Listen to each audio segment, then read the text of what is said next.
सबका और प्यारे बच्चों जो आप मेरे सामने बैठे हो, आप सबका मैं अपने दिल से आप सबका धन्यवाद करता हूं, जो कि आज आप लोगों ने मुझे अपने बीच बुला करके आज मेरी उम्र को मैं कम से कम 20 साल कम मान रहा हूं। जो मेरी ओरिजिनल उम्र है उससे मेरी उम्र 20 साल कम होगी। जैसा कि अभी मंच संचालक जी बोल रहे थे, शास्त्री जी, आचार्य जी अपने, कि मैस की रोटी खा करके ये काम किया। मैस तो बहुत बड़ा नाम है जी मेरे लिए। मैस के अंदर तो मैं तब गया था जब आर्मी से रिटायर होने के लिए 10 साल मैंने मैस का खाना खाया। मैस में तो खाना सर्व होता है और लंगर में खाना खुद लेना पड़ता है। मैंने लंगर का खाना खाया।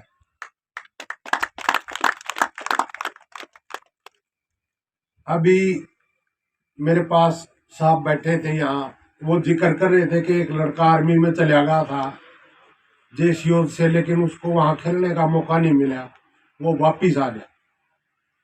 मैं आप लोगों को बताता हूँ, मैं सिपाही से भर्ती हुआ था 10वीं पास करते ही। यहाँ छोटूराम किसान कॉलेज में मैं पढ़ता था, प्रेप के अंदर। एग्जाम देते देते आर्मी में चला गया था, भर्ती हो गया था।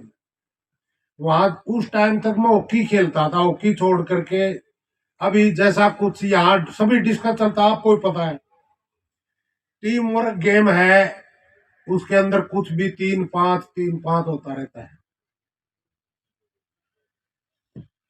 और ये हमारे देश का सबसे बड़ा कैंसर है। आप चाहे किसी भी लेवल पर ले लीजिए, वहां पर ये चीज आपको देखने को मिलेगी।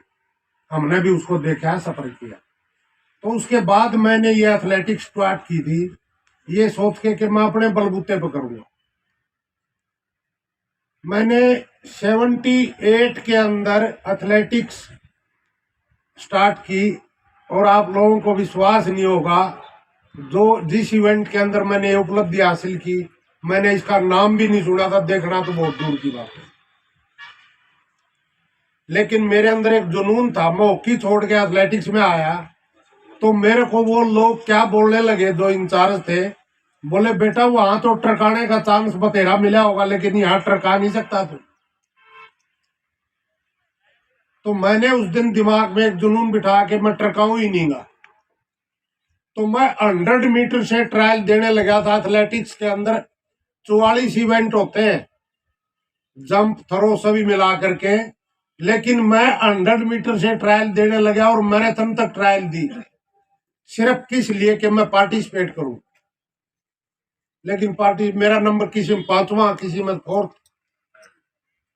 तो ये जो इवेंट है, इसके अंदर मेरी यूनिट में एक ही था कंपटीटर, और वो भी अच्छा था, सर्विसेज लेवल का, नेशनल अटेंड किया हुआ था। मैंने उसे पूछा आप क्या करते हो, तो उन्होंने मुझे बताया कि मैं ये काम करता हूँ। मुझे बताया उस दिन, उसने मुझे बताया, मैंने उसको वहीं पर बताया कि भैया मेरे को देखना, मैं कर सकता हूँ।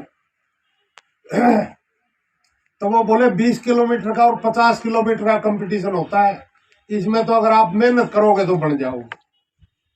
वो मुझे ये बता के 7वें दिन सर्विसेज कैंप के लिए पुणे से बुला लिया उसको। मैं रह गया अकेला। मेरे को देखकर 2-4 और भी आ गए।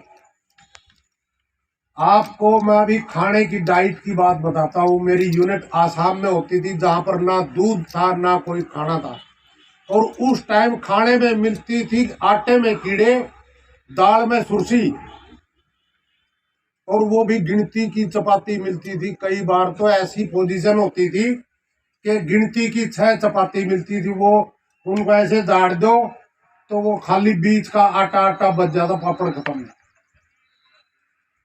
मैंने वो खा करके प्रैक्टिस की है। ना वहां दूध था, वेजिटेरियन था मैं उस टाइम, बाद में तो नॉन वेज हो गया। तो वेजिटेरियन के लिए वहां पर कुछ नहीं था, वही लंगर की दाल रोटी। तो आज मैं बताता हूँ आपको, बगैर कोचिंग के, बगैर ज्ञान के, मुझे नहीं पता मुझे क्या करना है। मैं 20 किलोमीटर सुबह जाता था, 20 वापिस आता था। तो ब्रेकफास्ट खत्म हो चुका होता था। दोपहर तक भूखा रहता था और कोई सोर्स वहां खाने का नहीं।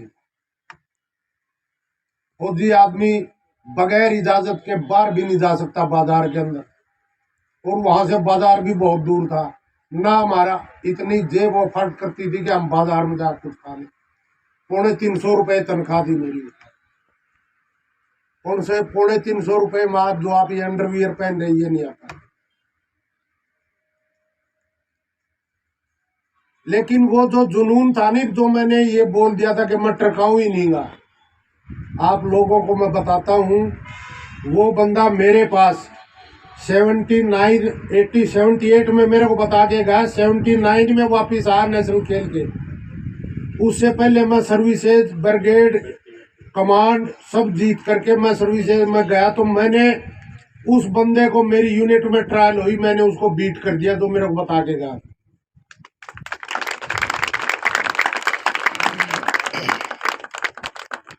लेकिन आज मैं आप लोगों को बताता हूँ, उस टाइम मेरे जो शरीर की कंडीशन थी ना, वो ऐसी थी, सकीन अलग पकड़ सकते थे आप, मसल जो मीट जिसको बोलते हैं वो अलग पकड़ सकते थे, और हड्डी को अलग पकड़ सकते थे।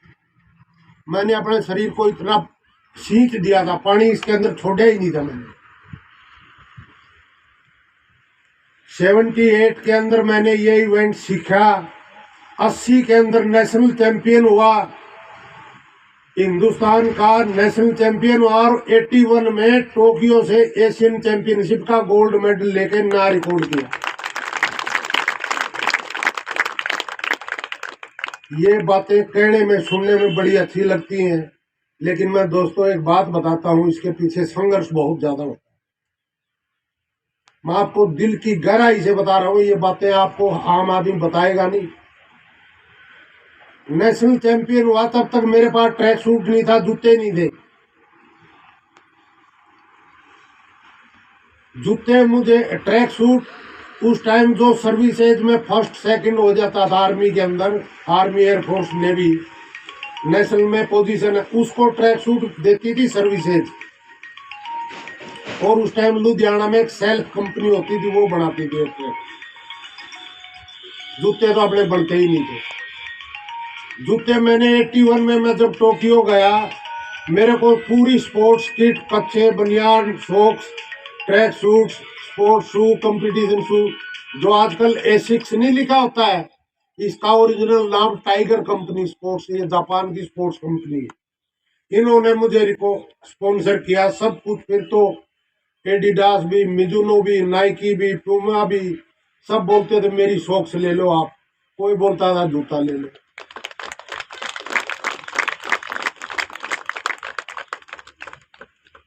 तो दोस्तों वहां से मेरा जो सफर शुरू हुआ, फिर 82 के अंदर 9th एशियन गेम दिल्ली के अंदर 19 नवंबर को शुरू हुए थे।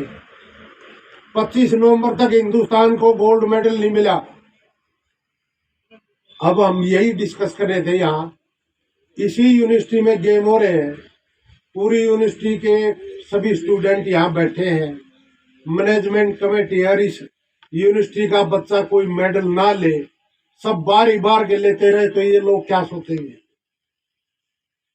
कि हमारे आदमियों ने तो कुछ किया ही नहीं, मेडल तो सब बाहर के लेके जा रहे। तो उस टाइम डेली प्रेस में आता था मेरे बारे में, उस टाइम मीडिया तो था नहीं लेकिन प्रेस होती थी, उसमें एक बात आती थी कि किसी को गोल्ड ना मिले लेकिन एथलेटिक्स के अंदर चांदराम का गोल्ड पक्का होगा। ये कॉन्फिडेंस वॉकर तो हम 3 थे कंपटीशन में, लेकिन मेरा ही मेडल पक्का क्यों था, वो भी मेहनत कर रहे थे, क्योंकि मेरे जुनून के ऊपर और मेरी आत्मविश्वास के ऊपर उनको यकीन था कि ये बंदा करेगा। तो दोस्तों मेरे 25 नवंबर को मेरा गेम शुरू हुआ। मेरे गेम को देखने के लिए हिंदुस्तान के प्राइम मिनिस्टर इंदिरा गांधी जी, जितनी भी कैबिनेट थी, सब देखने के लिए आए थे वो, और मैंने हिंदुस्तान को पहला गोल्ड मेडल दिला के नया रिकॉर्ड किया था इस बार।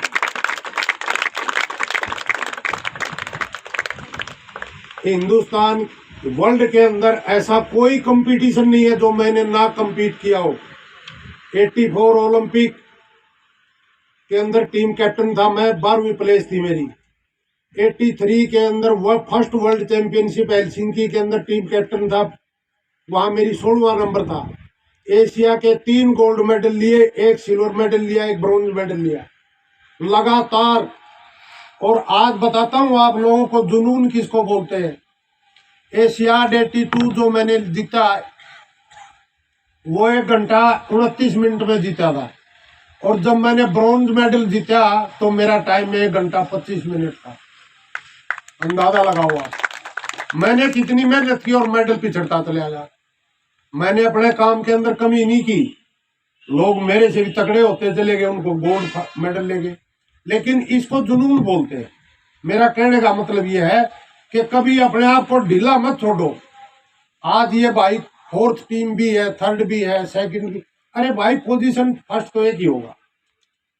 लेकिन जो जुनून जिसके पास है ना, जुनून जो सुबह शाम एक गोल निर्धारित कर लेता है, टारगेट बना लेता है, तो उस बंदे को कामयाबी मिलती है।